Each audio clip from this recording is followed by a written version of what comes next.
Salut les bouquetins, c'est Marie, j'espère que vous allez bien.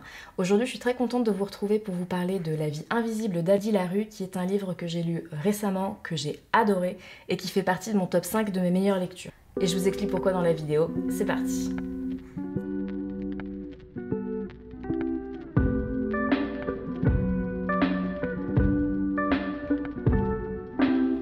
La vie invisible d'Adi Larue, c'est un livre qui est sorti en juin 2021, donc c'est quand même assez récent. Je l'ai vu pas mal circuler sur les réseaux et surtout sur Instagram. Ce livre-là, il est publié chez Lumen. Ce que je trouve très très sympa, c'est qu'il y a vraiment eu une recherche esthétique pour allier la beauté de la couverture et le thème du livre. Je trouve que c'est assez cool, quoi. Donc, je vais vous le montrer.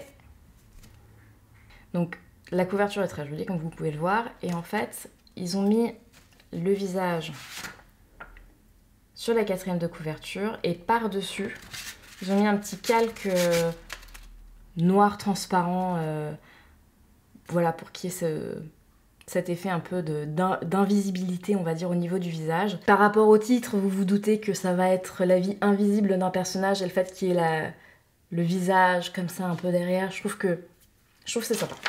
Voilà. Alors, oui, on peut pas faire toute une histoire sur la couverture du livre, mais ça joue quand même un peu si tu veux avoir une jolie bibliothèque, quoi.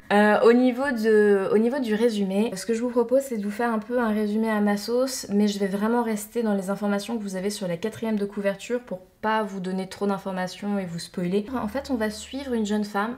Il y a Lulu qui passe. Ça va, ma Lulu? Tranquillou? On suit une jeune femme qui s'appelle Adi Larue, qui est née dans les années 1700. Et Adi, elle a vraiment une soif de liberté. Et bon, voilà, dans les années 1700, vous vous doutez bien que ce n'est pas possible. Donc, elle a cette soif de liberté et voilà, elle est en souffrance parce qu'elle ne peut pas être libre. Un soir de grand désespoir, en fait, elle va faire un pacte avec le diable. Mais comme jamais rien n'est gratuit, elle va avoir l'immortalité, elle va pouvoir vivre librement une éternité, mais en contrepartie, les gens ne vont pas se souvenir d'elle. Donc elle va vivre un peu tel un fantôme, elle va vivre des aventures extraordinaires, elle va avoir des rencontres qui seront éphémères, et on va suivre ça sur 3 siècles, voilà, 300 ans de cette vie-là, et voilà, un jour, 300 ans après l'anniversaire du pacte, elle va rencontrer une personne qui va se souvenir d'elle. Et la question du livre, c'est pourquoi cette personne se souvient d'elle, quelle est la relation, qu'est-ce qui fait qu'elle se souvient d'elle, etc. Donc c'est vraiment l'enjeu, on va dire, du livre. C'est une histoire qui va se dérouler donc sur 3 siècles, dans différents endroits, dans différents pays d'Europe. Il y aura aussi des histoires, il y aura aussi une grosse portion à New York. Donc ça permet aussi de découvrir d'autres régions du monde, d'autres régions du monde, donc c'est assez cool aussi de pouvoir imaginer ça. Ce qui m'a plu dans le livre, et pourquoi il fait partie de mon top 5, ce qui m'a plu dans le livre, alors c'est l'alternance des époques, c'est-à-dire que voilà, il y a des portions qui se passent dans les années 1700, il y a des portions qui se passent dans les années 2014-2015, et voilà, il y a vraiment une alternance, donc un chapitre sur 2, on va dire, il y a une portion dans le passé, une portion dans le présent. Et ça, j'ai trouvé vraiment ça très très cool parce que voilà, moi j'aime bien quand ça bouge, j'aime pas m'ennuyer dans une lecture. Et le fait qu'il y ait des alternances très rapides, voilà, ça permet de toujours avoir un peu de nouveautés, un peu un turnover d'informations. Donc ça, j'ai trouvé que c'était vraiment très très cool. Le fait aussi que voilà, avec cette alternance qui est quand même assez rapprochée, un chapitre sur 2, ça permet de pas être frustré de lire une désinformation et ensuite t'as plus rien et ensuite t'as de nouveau quelque chose. Donc un chapitre sur 2, c'est pas mal pour avoir des infos et pas être frustré, voilà, de pas suivre l'évolution de l'histoire en fonction des époques. Donc ça j'aime bien ça. Je suis assez impatiente en fait comme personne. Du coup là le rythme du livre, j'ai trouvé ça très très bien. C'est pas nécessairement un livre qui prend son temps. On a les informations quand on a besoin de les avoir. Les personnages sont développés au fur et à mesure, mais voilà, t'as des informations dès le début du livre. T'es pas obligé d'attendre la moitié du livre pour avoir des infos, et ça j'ai trouvé que c'était très très agréable. Les relations des personnages entre eux, oui. J'adore suivre les personnages dans les romans. C'est vraiment pour ça en fait que je lis des romans. C'est pour suivre des personnages dans une aventure. L'aventure m'intéresse, mais c'est surtout de suivre les personnages dans cette aventure-là. Et là, ça a clairement répondu à cette attente-là pour moi. Je vais vous parler de 3 personnages, moi, qui m'ont marqué dans ce livre. Donc il y a Luc. Luc est un personnage que j'ai trouvé hyper intéressant. Je fais attention à ce que je dis pour pas vous en dire trop, mais c'est un personnage que j'ai trouvé vraiment hyper intéressant. La relation qu'il a avec Adi, donc le personnage principal, est complexe. La relation qui se construit entre eux évolue, change, se complexifie, s'intensifie.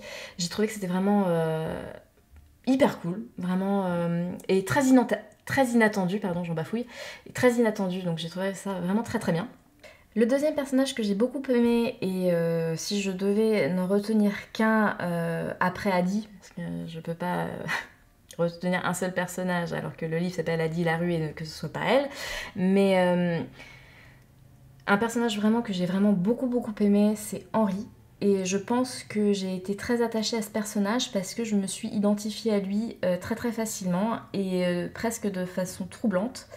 Parce que c'est un personnage avec lequel je partage énormément de traits de personnalité. Et ça, c'est quelque chose qui ne m'était jamais arrivé dans un livre.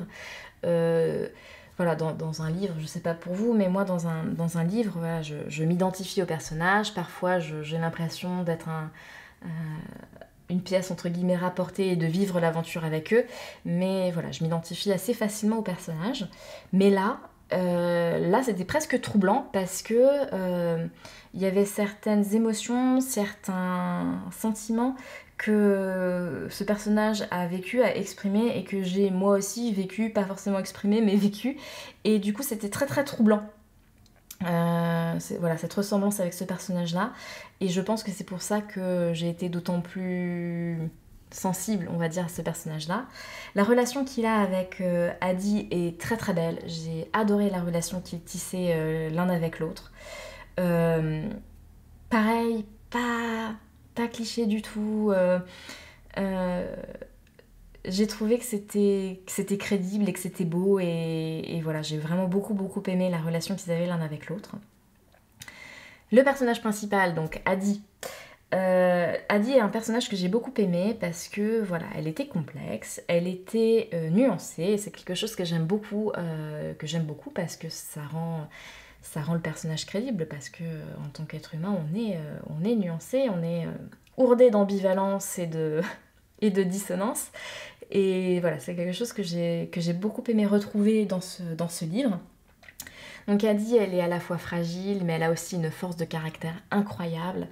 Elle fait preuve d'une patience inouïe, dont je suis clairement admirative, parce que la patience, c'est pas mon fort. Mais ouais, elle était assez inspirante pour ça, vraiment. Elle a une faculté de résilience et aussi une capacité d'adaptation assez incroyable. Et voilà, c'est un personnage que j'ai vraiment beaucoup aimé aussi. Que j'ai adoré suivre sur 3 siècles, on va dire. Mais ouais, vraiment, l'évolution qu'elle a au fil des siècles, la personnalité qu'elle a qui se construit. Et voilà, j'essaie de pas trop m'emballer pour pas trop vous en dire, mais ce qui était super cool en fait, c'est que ça surfait sur des classiques, mais que ça surfait dessus et ça les racontait et ça les traitait de façon originale, de façon fluide, de façon presque crédible en fait, alors que c'est quand même clairement du fantastique, hein, mais ouais, c'était... Ouais, voilà, vraiment ça surfait avec subtilité sur des classiques, avec voilà le pacte avec le diable, qui forcément a une contrepartie horrible, mais c'était traité de façon hyper cool.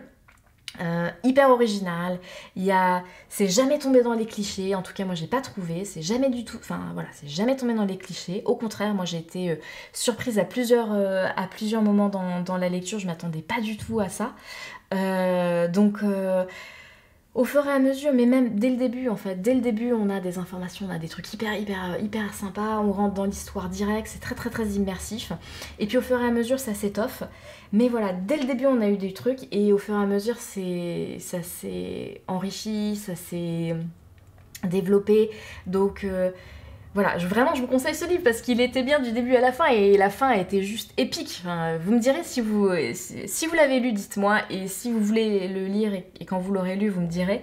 Mais vraiment voilà, c'est crescendo et ça partait déjà bien au début, mais c'est crescendo et j'ai adoré ce livre et faut que je me calme parce que j'ai envie de vous en dire plein. J'ai envie de vous raconter tout parce que c'était trop bien. Moi, je fais partie de ces gens-là horribles qui ont envie de tout vous raconter. Donc, faut vraiment que je travaille sur moi pour pas tout vous dire. Parce que bon, pour les reviews qui te racontent tout, c'est pas top.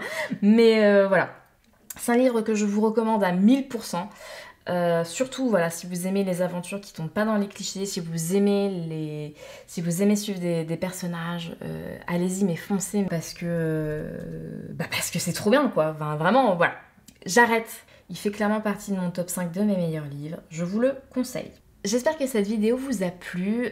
J'ai voulu tenter un nouveau format, voilà, de vous parler que d'un seul livre pour faire une vidéo un petit peu plus courte.